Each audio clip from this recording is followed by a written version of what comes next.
اعوذ باللہ من الشیطان الرجیم بسم اللہ الرحمن الرحیم۔ ناظرین و سامعین السلام علیکم۔ امید ہے آپ خیریت سے ہوں گے اور ہماری ویڈیوز سے مستفید ہو رہے ہوں گے۔ ناظرین، ویڈیو پر جانے سے پہلے ہم آپ سے گزارش کریں گے کہ ہماری جو بھی ویڈیو آپ کو پسند آئے اس کا لنک اپنے عزیز و اقارب اور دیگر علمی حلقوں میں شیئر کرنا مت بھولیں تاکہ علوم آل محمد کی ترویج میں آپ کی بھی برابر کی حصہ داری رہے۔ ناظرین، مامون عباسی نے امام رضا علیہ السلام کے علمی نور کو ماند کرنے کی غرض سے دربار میں مختلف مناظروں کا اہتمام کیا۔ اس کے لیے اس نے یہ طریقہ اختیار کیا کہ تمام مذاہب و ادیان کے علماء اور دانشوروں کو دعوت دیتا تھا، جن میں تمام مذاہب کے علماء کے مقابل تنہا امام رضا ہوتے تھے۔ ان تمام مناظروں میں جو لوگ بھی امام علیہ السلام سے بحث کرتے تھے سب کو شکست فاش ہوتی تھی اور سب شرمندہ ہوتے تھے۔ ہم اپنی آج کی ویڈیو میں ایک ایسے ہی مناظرے کی روداد آپ کی خدمت میں پیش کریں گے، تو آئیے چلتے ہیں اپنی ویڈیو کی طرف۔ ناظرین، اسی طرح کے منعقد کردہ مناظروں میں سے ایک مناظرے میں ایک روز علی بن محمد بن الجہم اپنی جگہ سے اٹھا اور اس نے بہت ادب کے ساتھ اسلام کے مختلف فرقوں کے علماء اور یہودی، مسیحی، زرتشتی، گویا تمام مذاہب کے علماء کے سامنے اپنا سوال بیان کیا۔ اس نے کہا، عصمت انبیاء کے بارے میں آپ کا کیا نظریہ ہے؟ کیا آپ ان سب نبیوں اور پیغمبروں کو معصوم سمجھتے ہیں؟ سب علماء نے یک زبان ہو کر کہا کہ ہاں، ہم ان سب کو معصوم مانتے ہیں۔ علی بن محمد الجہم نے کہا، تو پھر آپ ان آیات کے بارے میں کیا کہتے ہیں کہ جن سے انبیاء کی عصمت پر اعتراض ہوتا ہے؟ جیسا کہ خداوند عالم قرآن کریم کی سورہ طٰ کی آیت 121 میں فرماتا ہے کہ آدم نے اپنے رب کی معصیت کی اور وہ گمراہ ہو گئے، اور یونس اپنی قوم کے درمیان سے غصے کی حالت میں چلے گئے اور گمان کیا کہ ہم ان پر سختی نہیں کریں گے، اور یہ کہ زلیخا نے یوسف کا ارادہ کیا اور یوسف نے زلیخا کا، اور یہ کہ داؤد نے گمان کیا کہ ہم نے ان کا امتحان لے لیا۔ اور خداوند عالم یہ فرماتا ہے کہ اور تم اپنے دل میں زید کی بیوی کے بارے میں کچھ چھپائے ہوئے تھے کہ خدا نے اسے ظاہر کر دیا، اور تم لوگوں سے ڈرتے ہو جبکہ مناسب یہ ہے کہ تم فقط اللہ سے ڈرو۔ ناظرین، امام رضا علیہ السلام نے جب انبیاء کے بارے میں علی بن محمد بن جہم کی یہ تہمتیں سنی تو آپ کو جلال آ گیا اور فرمایا، اے ابن جہم، تجھ پر خدا کی لعنت ہو، خدا سے ڈر اور ان برے گناہوں کی نسبت پیغمبران خدا کی طرف مت دے، اور قرآن کی تفسیر اپنی رائے سے نہ کر۔ کیا تو نے خدا کا یہ فرمان نہیں سنا کہ تعویل اور تفسیر قرآن خدا اور راسخون فی العلم کے علاوہ کوئی نہیں جانتا؟ خداوند کے جس فرمان سے تو نے حضرت آدم علیہ السلام پر اعتراض کیا ہے اس کا جواب یہ ہے کہ خدا نے حضرت آدم کو اس لیے پیدا کیا کہ اپنی زمین پر ان کو حجت اور خلیفہ بنائے، اس لیے نہیں کہ وہ ہمیشہ جنت میں رہیں، اور جس کو تم گناہ سمجھ رہے ہو وہ کام آدم نے جنت میں انجام دیا تھا نہ کہ زمین پر، لہٰذا زمین پر اس کے سلسلے میں مقدرات اور حدود الہی جاری نہیں ہوں گے۔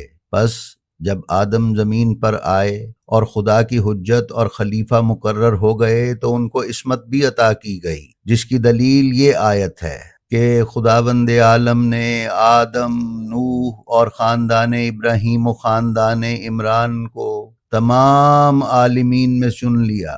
اے علی بن جہم، خداوند عالم کی جانب سے لوگوں کی ہدایت اور رہبری کے لیے چنا جانا خود عصمت کی دلیل ہے، کیونکہ بغیر عصمت کے اس کے انتخاب کا مقصد بے معنی ہو جائے گا۔ اور حضرت یونس علیہ السلام کے بارے میں مراد یہ نہیں ہے کہ انہوں نے یہ گمان کیا کہ خدا ان کو سزا دینے پر قادر نہیں ہے، بلکہ اس کا مطلب یہ ہے کہ حضرت یونس نے گمان کیا کہ خداوند عالم ان کی روزی کے سلسلے میں ان پر سختی نہیں کرے گا۔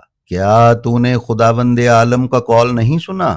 لیکن جب خداوند انسان کو سختی میں مبتلا کرتا ہے اور اس کی روزی تنگ کر دیتا ہے تو وہ کہتا ہے کہ میرے رب نے میری توہین کر دی۔ اور اگر یونس گمان کر لیتے کہ خدا ان پر قادر نہیں ہے تو بغیر کسی شک کے وہ کافر ہو گئے ہوتے۔ اب رہی بات حضرت یوسف کی، تو ان کے سلسلے میں فرمان خدا کا مقصد یہ ہے کہ زلیخا نے گناہ میں وارد ہونے اور جناب یوسف کے غلط استعمال کا ارادہ کیا، اور جناب یوسف نے زلیخا کو قتل کرنے کا ارادہ کیا، کیونکہ وہ آپ کو گناہ کبیرہ کا مرتکب کرنا چاہتی تھی، لیکن خدا نے یوسف کو قتل اور فحشا یعنی زنا دونوں سے بچا لیا۔ یہاں پر سعو سے مراد قتل اور فحشا سے مراد زنا ہے۔ اے علی بن جہم، اب میں یہ جاننا چاہتا ہوں کہ جناب داؤد کے بارے میں تم کیا کہتے ہو؟ ناظرین، علی بن محمد بن جہم نے ایک گھڑی ہوئی اور جھوٹی داستان سنانا شروع کی کہ لوگ کہتے ہیں کہ ایک دن حضرت داؤد محراب میں نماز پڑھنے میں مشغول تھے کہ ابلیس ایک خوبصورت پرندہ بن کر ان کے سامنے آیا۔ جناب داؤد نے اس پرندے کو پکڑنے کے لیے اپنی نماز کو توڑ دیا اور اس کے پیچھے چھت تک پہنچ گئے۔ وہاں سے آپ کی نظر اپنے لشکر کے فرما روا اوریا بن حنان کی بیوی کے برہنہ بدن پر پڑی جو نہا رہی تھی، اور آپ صرف ایک دل سے نہیں بلکہ 100 دل سے اس کے عاشق اور دیوانے ہو گئے۔ چونکہ آپ ایک شوہردار عورت سے شادی نہیں کر سکتے تھے، لہٰذا آپ نے اوریا جو کہ اس وقت محاذ جنگ پر تھا فرماندہ کے طور پر سب سے پہلی صف میں بھیج دیا تاکہ وہ قتل ہو جائے۔ اتفاقاً وہ اس جنگ سے کامیابی کے ساتھ پلٹ آیا۔ یہ کامیابی جناب داؤد کو بہت بری لگی اور حکم دیا کہ دوبارہ دوسری جنگ میں بھی اس کو پہلی صف میں ہی بھیجا جائے۔ اس مرتبہ اوریا جنگ میں مارا گیا اور جناب داؤد نے اس کی بیوی سے شادی کر لی۔ امام رضا علیہ السلام نے یہ سنا تو اپنی پیشانی پر ہاتھ مارا اور فرمایا، انا للہ و انا الیہ راجعون۔ تو نے خدا کے نبی پر بہت بڑی تہمت لگائی ہے۔ نماز کو ہلکا سمجھنا، وہ بھی صرف ایک پرندے کو پکڑنے کے لیے، اور اس کے بعد گناہ کا ارتکاب، اور آخر میں ناحق قتل۔ ابن جہم نے کہا، اے فرزند رسول، اگر یہ بات سچ نہیں ہے تو پھر خداوند عالم نے جو آیت میں کہا ہے کہ داؤد نے خطا کی، تو وہ کون سی خطا ہے؟ امام نے فرمایا، لعنت ہو تجھ پر، انہوں نے کوئی گناہ نہیں کیا تھا۔ ان کے کام پر خدا کا اعتراض صرف اس لیے تھا کہ انہوں نے خود اپنی طرف سے گمان کیا تھا کہ خداوند عالم نے کوئی ایسی مخلوق پیدا نہیں کی جو ان سے زیادہ علم رکھتی ہو۔ خداوند عالم نے 2 فرشتوں کو بھیجا، وہ دونوں اللہ کے حکم سے انسان کی شکل میں آئے اور جناب داؤد کی عبادت گاہ کی دیوار کے اوپر بیٹھ گئے اور کہا، ہم دونوں آپس میں ایک دوسرے کے دشمن ہیں، ہم میں سے ایک نے دوسرے پر ستم کیا ہے۔ اب ہم آپ سے التماس کرتے ہیں کہ آپ ہمارے درمیان حق کے ساتھ فیصلہ کریں اور ہمیں صحیح راستے کی ہدایت کریں۔ ان میں سے ایک نے دوسرے کی طرف اشارہ کیا اور کہا، یہ میرا بھائی ہے، اس کے پاس 99 بھیڑیں ہیں اور میرے پاس صرف ایک بھیڑ ہے۔ وہ کہتا ہے کہ یہ ایک بھیڑ بھی تم مجھے دے دو، اور وہ چرب زبانی میں مجھ سے بہت آگے ہے۔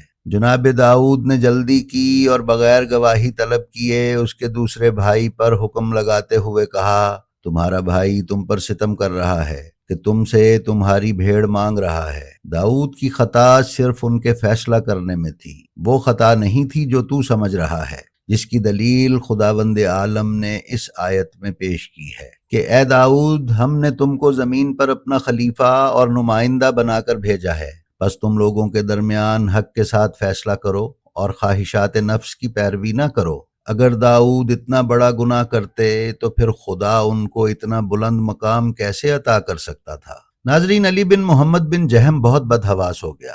اس نے پوچھا، اے فرزند رسول، پھر داؤد کا اوریا کے ساتھ کیا معاملہ تھا؟ امام نے جواب دیا، جناب داؤد کے زمانے میں قانون و رواج تھا کہ جس عورت کا شوہر مر جائے یا قتل ہو جائے، اس عورت کو آخر عمر تک شادی کا حق حاصل نہ ہوتا تھا۔ اس پر لازم ہوتا تھا کہ وہ تنہا زندگی بسر کرے۔ سب سے پہلے خداوند عالم نے جناب داؤد کو اجازت دی تھی کہ وہ بیوہ عورت سے شادی کر سکتے ہیں، لہٰذا انہوں نے اوریا کی بیوی سے شادی کر لی، اور یہ کام بعض لوگوں کو بہت برا لگا۔